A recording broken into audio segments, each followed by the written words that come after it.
하나님의 말씀은 사도행전 19장 1절부터 7절까지의 말씀을 교독하시겠습니다. 사도행전 19장 1절부터 7절까지의 말씀입니다. 아볼로가 고린도에 있을 때에 바울이 윗지방으로 다녀 에베소에 와서 어떤 제자들을 만나 가로되 너희가 믿을 때 성령을 받았느냐? 가로되 아니라 우리는 성령이 있음도 듣지 못하고. 바울이 가로되 그러면 너희가 무슨 침례를 받았느냐? 대답하되 요한의 침례로라. 바울이 가로되 요한이 회개의 침례를 베풀고 내 뒤에 오신 이를 믿으라 하였으니 이는 곧 예수라. 저희가 듣고 주 예수의 이름으로 침례를 받으니 바울이 그들에게 안수함에 성령이 그들에게 임하심으로 방언도 하고 예언도 하고 모두 12사람쯤 되니라. 아멘. 요한계시록에 보면은 소아시아에 있는 7교회가 나오는데 그 첫 번째 나오는 교회가 바로 에베소 교회입니다. 오늘 함께 읽은 본문은 그 에베소 교회의 시작, 에베소 교회가 어떻게 시작됐는가를 보여주는 말씀입니다. 사도 바울이 에베소 지방에 가서 어떤 제자, 곧 믿는 자를 만나가지고 물었습니다. 너 믿는 사람이라고 하니까 과연 너는 믿을 때에 성령을 받았느냐? 이 질문에 대해서 그 답변은 성령이 있음도 듣지 못했다고 하니까, 그러면 그 다음 질문이 무슨 침례 받았느냐라고 물어봤습니다. 그때 그 요한의 침례라 하고 답변했습니다. 여기서 우리는 아주 중요한 질문들을 보게 됩니다. 우리는 사람을 만날 때 그 사람의 가장 궁금한 건 이름이지요. 그리고 그 사람이 무슨 일을 하는가, 가장 그 집이 어디고 자녀가 몇 명이고 또 나이는 몇 살이고, 그건 그 다음 문제입니다. 이렇게 신앙인의 신분도 가장 중요한 것은 성령을 받았느냐 하는 거였어요. 그가 다름 아니라 믿는 자라면, 요즘에 우리 사회에 유행한 말이 안녕들 하십니까? 이 말이에요. 역설적인 말이긴 하지만은 이것이 얼마나 유행이 많은지 전 세계 유명한 언론들도 다투어서 이걸 보도하고 있습니다.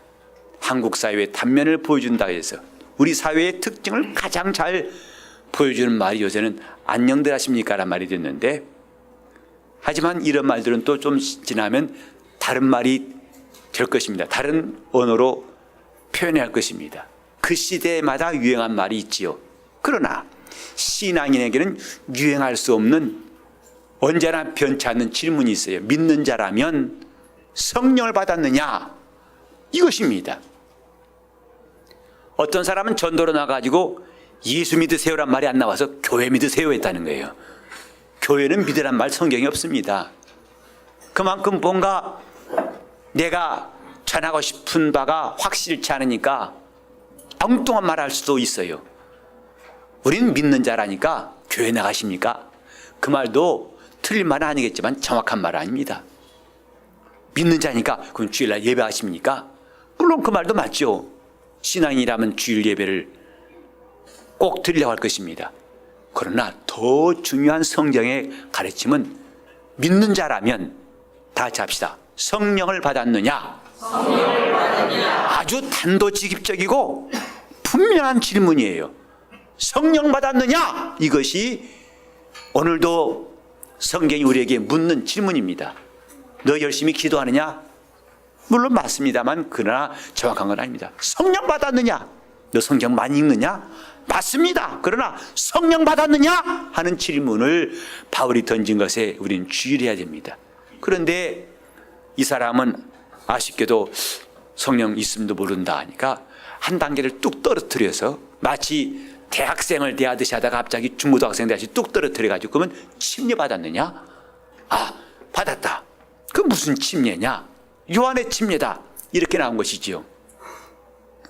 우리는 새해 첫 주간부터 새로운 피조물이란 말씀을 들었고 다 거기에 연결된 말씀들입니다. 새로운 피조물이란 것은 이 땅에서 나올 수가 없고 그리스도 안에 있으면 새로운 피조물이고, 이는 다름 아닌 물과 성령으로 거듭나야 되는 것을 말씀을 드렸고, 지난 시간에는 물은 곧 침례라, 침례로 말미암은 거듭남에 대해서 말씀드렸습니다. 오늘은 이어서 성령으로 거듭나야 되는 문제에 대해서 말씀드리려고 합니다. 성령으로, 물과 성령으로 나지 아니하면 믿는 자라고 할 수가 없다 하는 것이 성경의 입장이에요. 어느 교회 나가냐, 어느 교파냐가 중요한 것이 아니라 물과 성령으로 나야만이 하나님 나라에 들어갈 수 있다 하는 것이 주님의 분명한 말씀입니다. 그런데 물과 성령 나라는 말씀이 무엇인지도 모르고 아직도 긴가민가 하여 믿는 사람이 적지 않습니다. 대충 이럴 것이라고 짐작할 뿐이지 물은 이것이고 성령으로 거듭나는 것은 이런 것이다 라고 자기에게 확실한 믿음이 되어 있고 남들에게도 가르칠 수 있는 사람이 되어야 마땅할 것입니다. 성령 받았느냐 하는 것입니다. 그런데 이 성령 받는 문제에 대해서는 미처 이 사람이 감당치 못하니까 그 전 단계, 침례 받았느냐 라고 물어봤습니다. 물과 성령으로, 곧 침례와 성령 이 뜻입니다. 우리가 거듭나는 것은 예수의 이름으로 침례받고 성령이 우리 안에 임하심으로 비로소 우리가 땅에서 난 자가 아니라 하늘에서 난 자, 곧 영적 사람이 되고 그때부터 우리 영적 신분이 확실해지는 겁니다. 성령 받으라 하신 이 말씀은 바울이 처음에 한 것이 아니고 예수님 말씀입니다. 예수님은 말씀하셨죠. 승천하실 때에 요한은 너에게 물로 침례를 베풀었으나 너희는 몇 날이 못되어 성령으로 침례 받을 것이다. 부활하신 다음에도 숨을 내쉬면서 말씀하시기를 성령을 받으라 하고 주님이 말씀하셨고, 그 이전에 이 공생애 때에도 요한복음 7장 37절로 9절에 보면 명절 끝날에 외쳐 가라사대 누구든지 목마르거든 내게로 와서 마시라. 나를 믿는 자는 성경에 이룬 것 같이 그 배에서 생수의 강이 흘러날 것이다. 이는 믿는 자들의 받을 성령이라고 주님 말씀하셨어요. 이렇게 중요한 말씀을 두고서 엉뚱한 얘기한다면 안 됩니다. 여러분이 자기 영적인 신분, 내가 어떻게 해서 그리스도인이 되었고 지금 나는 어떤 존재인가를 제대로 아는 것은 대단히 중요합니다. 어느 교회에 나가냐 중요한 게 아니라, 어느 교회 목사의 설교 듣냐 중요한 게 아니라 여러분 자신부터 준비하세요. 자기 영혼부터 신분을 확실하게 하나하나 점검하시고 돌아보시고 확증하시기 바랍니다. 성경이 말씀하신 대로 침례 받았느냐? 모르는 거 침례라. 그래서 그 침례는 우리가 그리스도 안에 들어가는 거룩한 명령입니다. 예수님이 이미 말씀하셨어요. 내가 아버지 안에 있고 아버지가 내 안에 계시는 믿으라. 이를 믿는 자들에게 주님은 약속하시기를 너희가 내 안에 내가 너희 안에 있으리라. 너희가 내 안에 내가 너희 안에, 이것이 온전한 신앙이에요. 우리는 주님을 따라간다고 하니까 저 먼 발치에 계신 주님을 그저 간신히 시야에 사라지지 않을 만큼 적당한 거리를 두고 따라가는 것이 아니라 너희가 내 안에 내가 너희 안에 있으리라 하신 이 말씀이 각각 우리 속에 체험이 되어야 우리는 주님의 지체들입니다. 그게 주님의 몸이에요. 오늘날 엉성하게 그저 사람들의 마음 상하게 할까 봐 너무 직설적인 말은 피하고 그저 애매모호하게 아주 두루뭉술이로 애둘러서 말하는 것도 있습니다만 우리는 그럴 일이 따로 있습니다. 신앙에 대해서는 우리는 확실히 해야 됩니다. 왜냐하면 이것은 내 생명에 직결된 문제예요. 옷이야 바꿔 입으면 돼요. 그러나 목숨은 바꿀 수 없지요. 집이야 바꾸면 됩니다. 그러나 자기 영혼은 바꿀 수 없다. 주님 말씀하시길 사람이 온 천하를 주고도 제 영혼을 바꿀 수 있냐 그 말씀이에요. 바꿀 수 없는 것이 영혼입니다. 그러니 이 문제에 대해서는 양보할 것도 없고 인정상 할 것도 없고 또 눈치 볼 것도 없습니다. 체면 차릴 것도 없는 것이 영적 생활이에요. 저는 요즘에 한번 페이스북을 통해 보고 참 놀랐어요. 오늘날 한국 교회에 특히 대형 교회에서 성도들이 갈등이 있다고 하죠. 그래서 갈등이 많은데 그래서 지금 잘못됐는데 그러면 왜 거기 있냐? 가야 되는데 왜 거기 있느냐? 가장 솔직한 문제라면서 써놓은 거 보니까 뭐냐면 부조금 때문이라는 거죠. 지금까지 이 교회에다 뿌려놓은 게 얼마인데 이 사람 저 사람 상가집 가고 혼인집 가지고 심어놓은 게 얼마인데 교회 옮기면 그게 다 끊어진다는 거죠.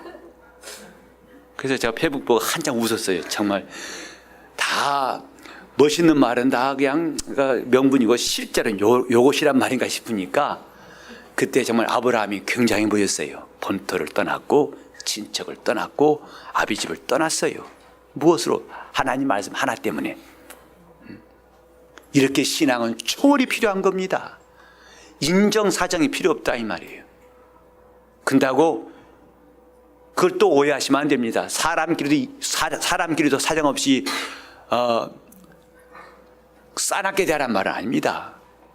그래서 히브리서 12장 14절에 보면 거룩함과 화평함을 쫓으라 이것이 없이는 주를 배우지 못한다 하셨는데 하나님께 대해서는 거룩함이요 우리 이웃께 대해서는 화평함이다 이 말이에요. 성도들에는 화평함이 필요한 것이고 그러나 신앙 그분과 우리 관계에 있어서는 철저하게 그 어떤 것도 쉴 수가 없고 양보할 수가 없고 포기할 수 없는 거룩함 이게 필요한 겁니다. 여러분 구약 때 보시면 그 레위 사람들이 칼 가지고 범죄한 사람들을 가차없이 죽입니다. 안식일에 범죄한 사람을 쫓아가가지고 그냥 칼로 멸합니다. 잔인하죠. 그래서 구약 때 성경 보면요 조금 전쟁터 같습니다. 아주 너무 우리 같으면 어떻게 돌로 쳐 죽일 수 있습니까? 아간이라는 사람은 탈취물을 조금 숨겨놓은 것 때문에 나중에 얼마나 비렸겠어요. 제가 잘못했습니다. 그러나 그 사람뿐만 아니라 가족들을 다 꼴짜기로 데리고 가가지고 다 돌로 쳐 죽여버렸다 이 말이에요. 그때부터 그게 악월골짜기입니다. 아간이라는 사람이 돌로 침을 당해 죽임을 하나님이 형벌하신 그곳이 악월골짜기예요. 왜 그럴까요? 거룩함이다 이 말이에요. 결단코 불신앙에 대해 용납하지 않는다는 것을 구약 성경이 말씀해 주고 있어요. 우리는 침례받았느냐? 그러면 내가 성령 받았느냐? 우리가 지금 궁금한 건 안녕들 하십니까가 아니에요. 믿을 때 성령 받았습니까? 하는 것이다 이 말이에요. 여러분이 교회 생활하면서도 적당히 이런 질문을 피해간다면 여러분은 평생 고생입니다. 평생 고생 많이 할 겁니다. 그건 주님의 뜻대로라는 고생이 아니라 사서고생한 겁니다. 성령 받았느냐? 성령을 받으라 하신 주의 명령을 바울이 그대로 물어본 것이죠. 믿을 때 성령 받았느냐? 성령 받는 것이 왜 중요한가? 성령 받아야만이 비로소 거룩한 성도가 됩니다. 그전까지는 성도 되려고 애쓰는 것뿐이지 성령 받음으로써 비로소 성도가 됩니다. 그래서 주님께서도 요한복음 16장 7절 이하에 보면은 내가 내게 실상을 말하노니 내가 너희를 떠나가는 것이 유익하다. 떠나가야만이 보혜사가 오실 것이다.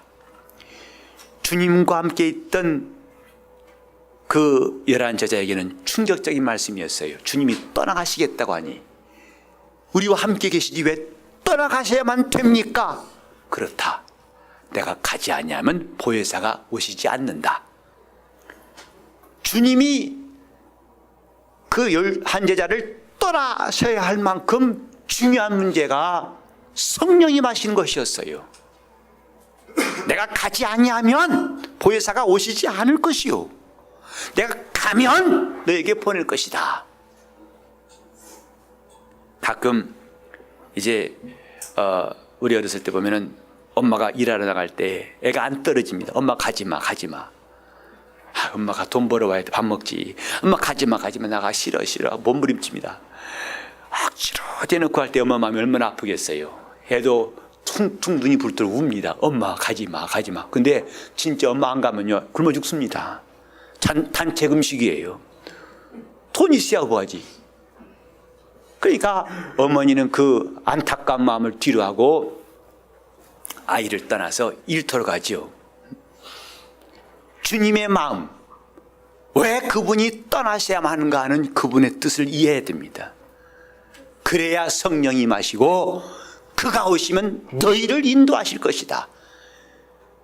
주님이 간절한 부탁은 성령 받으라는 것이었어요. 오늘 사람들이 예수 그저 주님을 사모합니다 노래 부르면서도 눈물을 흘리면서 하면서도 성령 받으라신 주의 명령 앞에서는 그렇게 단호하지 않고 분명하지 않습니다. 그러니까 자기 감정을 따라서 하고 싶을 때는 하다가 하기 싫으면 관두는 겁니다. 언제까지 자기 마음에 갈피를 잡지 못하고 왔다 갔다 할 겁니까? 주님의 부탁은 우리 이런 마음속을 다 아시기 때문에 성령 받으라 하신 거예요. 왜? 그래야 내가 너희 안에 있는 것을 알리라 하셨어요. 우리 한번 다 같이 요한 1서 3장 끝절을 좀 보시겠습니다. 요한 1서 3장 끝절.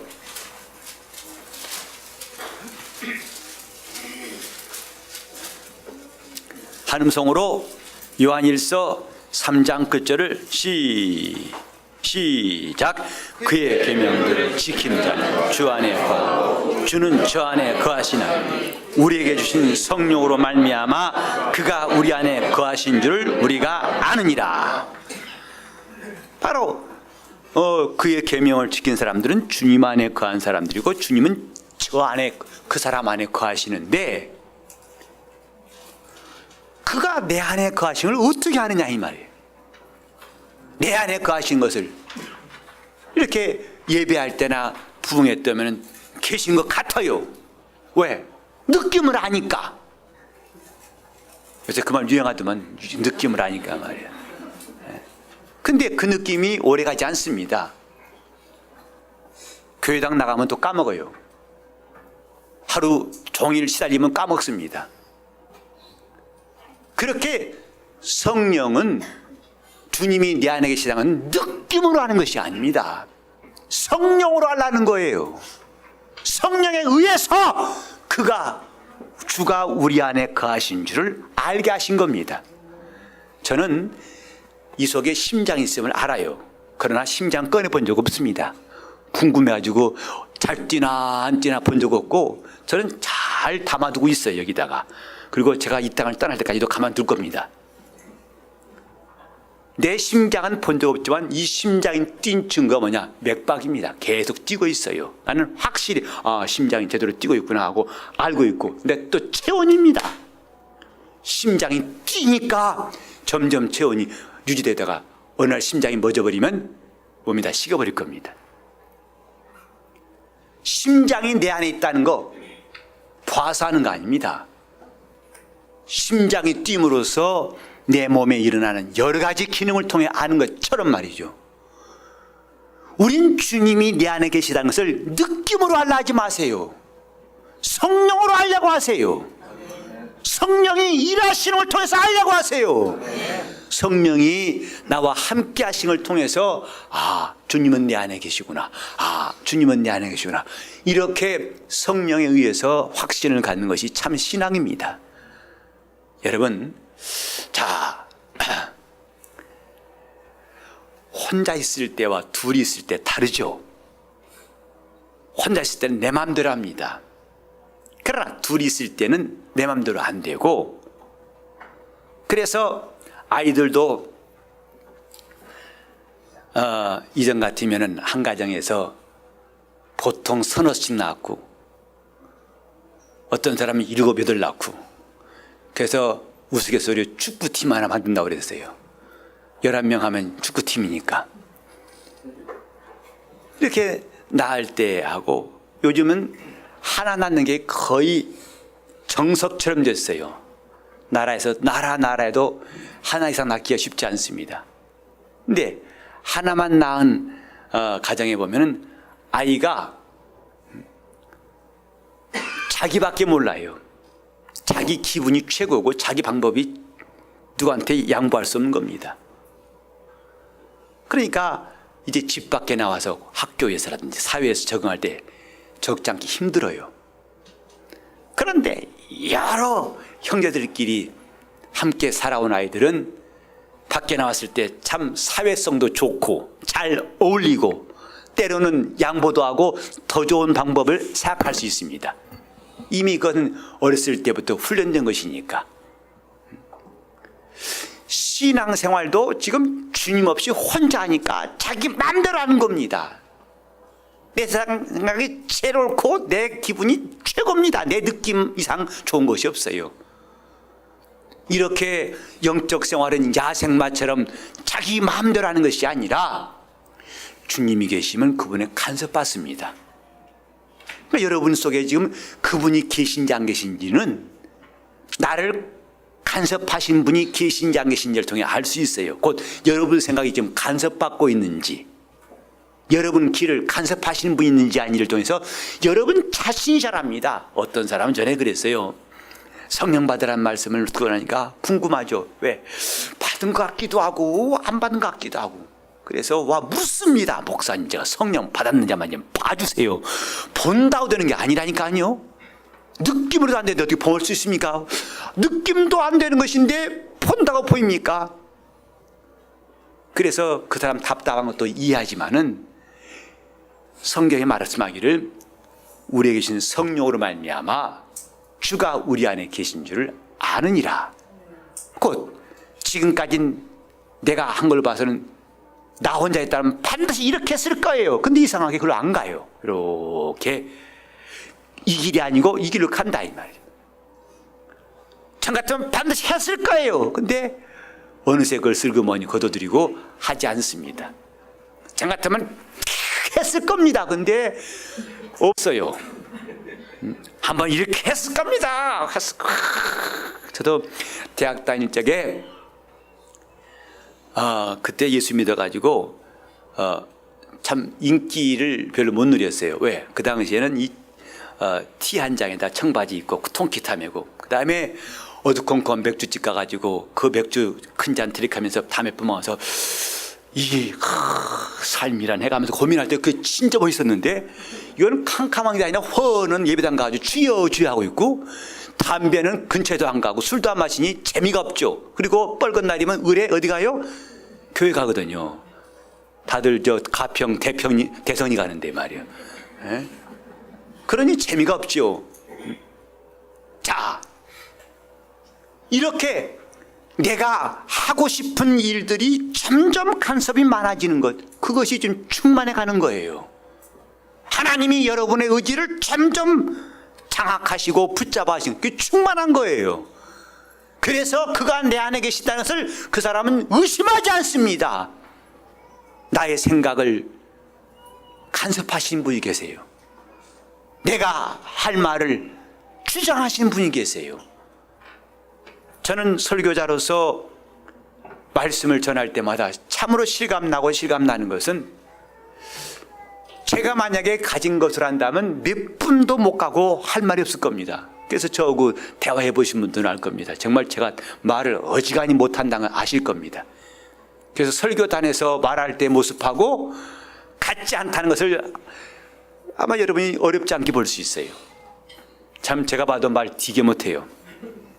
말거리도 없으니까 모처럼 제가 화제 하나 꺼냈는데 그게 분위기를 썰렁하게 해서 차라리 가만둘 걸 괜히 말해가지고 내가 저는 좀 그 난국을 좀 싸늘한 상황 좀 극복해 보려고 한마디 툭 던졌는데 그게 완전 얼음장 만들어가지고 그다음에 후회 만큼 적 많거든요. 여러분 그거 모르셨죠? 제가 얼마나 후회하는지. 잘못 던졌다. 잘 던지지 말걸. 이런 말들이 적지 않습니다. 그러나 정말 설교할 때는 하나님 말씀 전할 때는 저 시계가 오히려 아쉬워요. 왜 저렇게 빨리 가는지 몰라요. 좀 난 하고 싶은 말이 많은데 저거 막 가자 해가지고 터보 엔진 달아가지고 도망갑니다. 이번에도 이제 콜롬비아 세미나가 있는데 이미 스케줄을 보내왔어요. 근데 아침 8시부터 12시까지 한 타임을 하고 점심 먹고 그다음 이제 오후에 또 일 나간대요. 그래서 6시부터 9시까지 7시간씩 준비해달라고 연락이 왔어요. 그것도 월화수목 그냥 4일씩 하고 났는데 바로 하루 한 다음에 다시 또 주일 예배하고 또 다음 날을 이동하고 하는데 예. 여러분 4시간씩 말한다는 게 쉽지 않습니다. 그런데 그 시간이 지겹지 않습니다. 하고 해도 하고 나중엔 통역이 다리 아파가지고 쉬었으면 해요. 좀 이게 네 다리는 쇠다리냐 한 것처럼. 그래서 할 수 없이 통역 때문에 제가 쉬었어요. 좀 주고 쉬었다 합시다 했는데 그것이 제 재주라면 자랑할 수 있었겠지요. 그런데 내 생각, 내 말의 말거리는 지극히 짧고 부족한 걸 알지만은 그것을 뚫고서 끝없이 계속 나에게 말할 걸 주시고 또 기도하게 하시는 게 참 감사하고 신기하다 이 말. 우리는 하나님이 내 안에 계시게 하려는 그분이 내 안에 들어오셔서 자기의 처소 삼으시려는 이 계획을 그분의 뜻을 순종해야 됩니다. 이미 빌립보서 2장 13절에 말씀했어요. 너희 안에서 행하시는 분은 하나님이시다 그랬어요. 하나님이 저 산 넘어 계신 게 아니고 구름 저편에 계신 게 아니라 너희 안에서 행하신 이는 하나님이시라. 성령이 누구십니까? 믿는 자 안에서 일하시는 하나님이에요.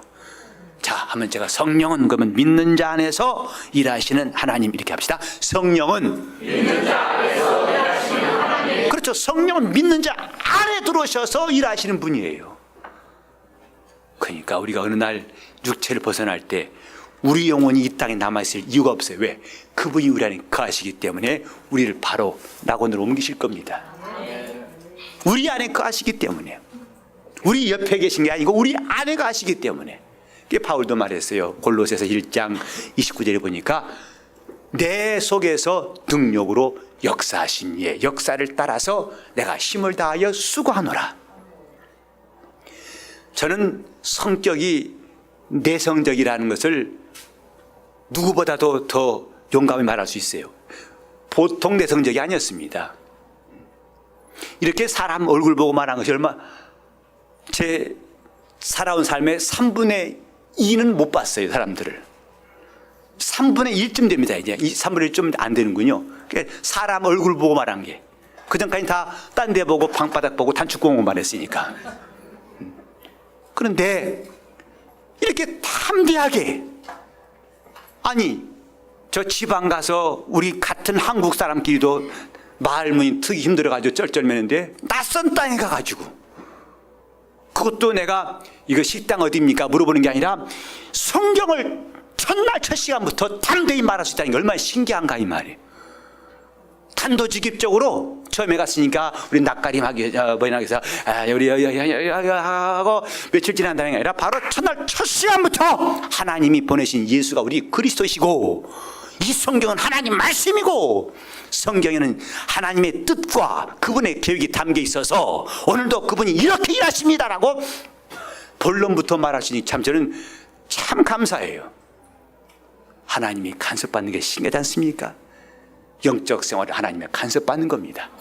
성령에 의해서 간섭받는 것이 우리의 기쁨돼야 됩니다. 내 생각이 그분의 생각에 뒤처지고 그분이 나를 이기시는 신령한 삶들을 우리는 사모해야 됩니다. 그런 시작이 성령 받으라는 것이에요. 성령이 나를 심히 간섭하실수록 내 영혼은 신령한 성도가 되어야 할 것입니다. 우리는 정말 나를 길들이신 분이 내 안에 임하시는 것을 환영해야 됩니다. 또 이거 서로 권해야 됩니다. 우리 교회는 서로 앞으로는 이런 인사, 안녕들 하십니까? 인사가 아니라 성령 받으셨습니까? 또 성령 받기를 위해서 함께 기도하는 시간들이 많았으면 좋겠어요. 모일 때마다 남성 우영 또 마찬가지예요. 그냥 봐서 저 사람이 좀 우리 서로 서먹서먹하니까 물론 그런 친교도 필요하겠지만은 그것이 대부분 데서는 안 되고 우리는 성령 받기를 권하고 받기 위해서 기도하는 교회가 되시길 바랍니다. 그때 성령이 우리 교회를 역사하시고 감독하실 것입니다. 자, 우리 다 믿을 때 성령 받았느냐? 담대히 이 본론을 말씀할 수 있는 영감이 여러분에게 있기를 바랍니다. 믿을 때 성령 받았습니까? 라고 물어봐야 됩니다. 그래야 설교가 들어오고 그래야 기도가 터지고 그래야 신앙생활을 제대로 할 수 있고 그래야 영적 세계를 활용할 수 있는 권능자 될 수 있습니다. 우리는 믿을 때 성령 받으라 하신 주의 뜻을 내 속에 꼭 이루시기를 예수 이름으로 축원합니다. 다 같이 우리 합심에 기도하실 때 내가 성령으로 사는, 성령으로 예수를 알고 성령으로 사는 성도 되게 되달라고 같이 합심해서 기도하시겠습니다. 하나님 아버지,